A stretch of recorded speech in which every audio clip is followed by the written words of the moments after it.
standing here at 22nd and Walnut, and there must be a biking event starting up at the art museum.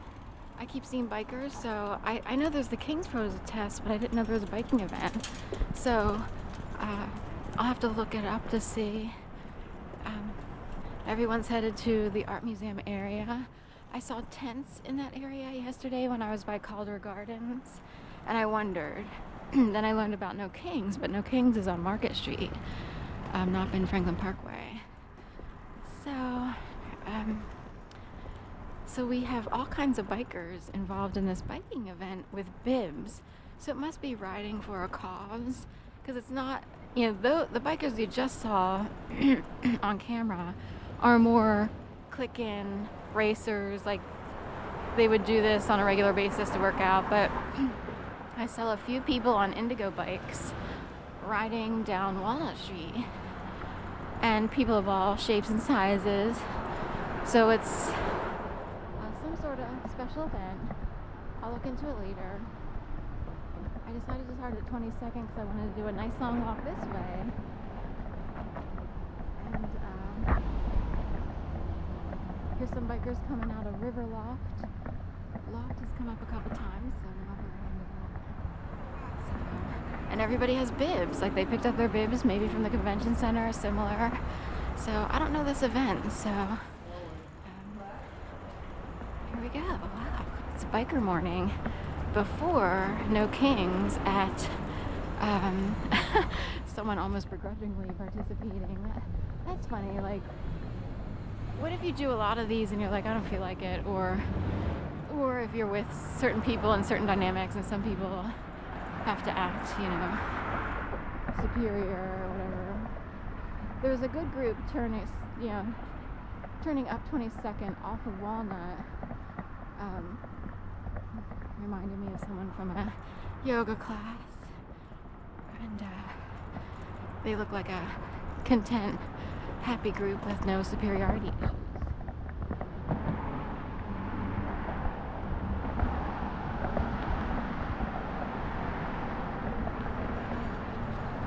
I was thinking about this because I was looking at, different people from different schools, like University of Delaware, University of Florida, then smaller schools, and then even community colleges.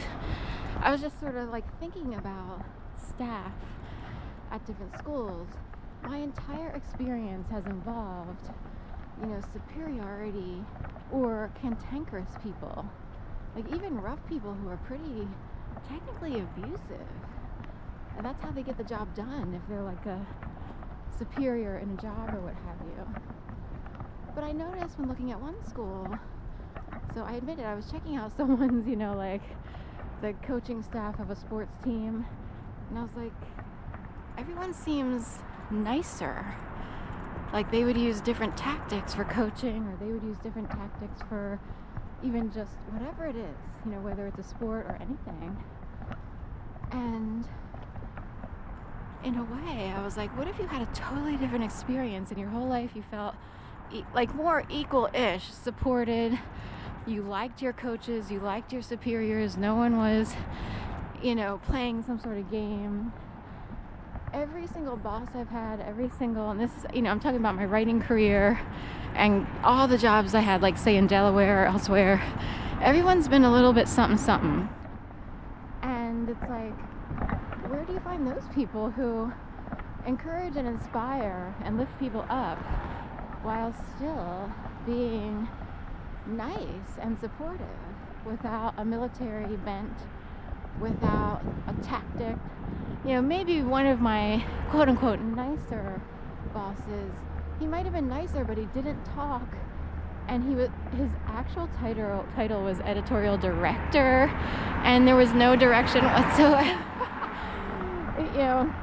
Any new person who came on staff was like trying to grapple with the concepts of what the audience we had to write to and all this stuff, because it can get complicated. So it's like you don't just write to the public, you have to write to a specific group, say for trade magazines, say the independent or the in-between sellers of products. So you have to write to them, and it got really like messed up And I can recall being frustrated because it's like I wanted to better understand, like I want to make sure I have the right voice here, I want to make sure I'm writing this to the correct audience, and he didn't like talk. It's hard to explain. It would be like trying to pull teeth to get in, and it's like I thought this was interesting, so it wasn't that great of an experience because I even wondered if he understood all the material at times. Like that's how weird that was. I had an interview where he didn't talk at all. It's like I guess I'll just keep talking, I guess.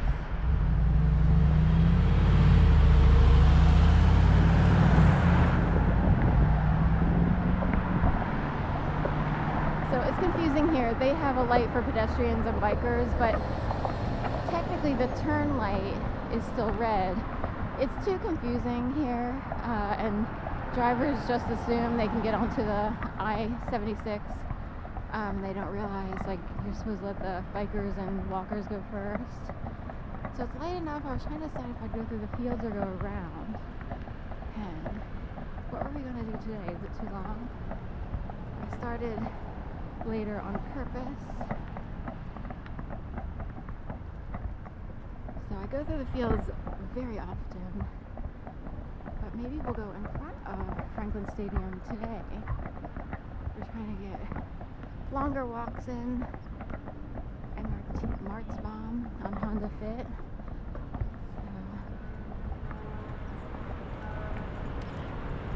So just to wait till last minute. We've had some interference static on this intercom thing for emergency phones and stuff. Turn. We'll turn anyway.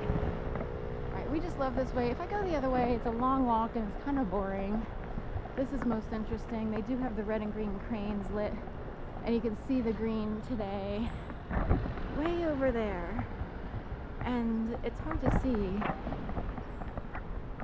perfectly. I don't know if the camera will pick it up. They also have rainbow lights on Roberts Pediatric Center over there. Sunrise over there. That's the city. That's like downtown Center City. It looks really impressive from a distance. When you're in there walking around, it feels different. It's true, like when you visit a place, when you see something on video, it seems one way. Then when you're there, it can feel differently than you hoped. So it depends. Everybody has different experiences, and sometimes the city can seem like super big. You know, who knows? But once you're here for a year, then you know, everything's kind of normal. It's just like anywhere else, you know. Less, you know, you just get used to it. They get used to walking long distances and having good shoes. A lot of people, even if people have cars, they,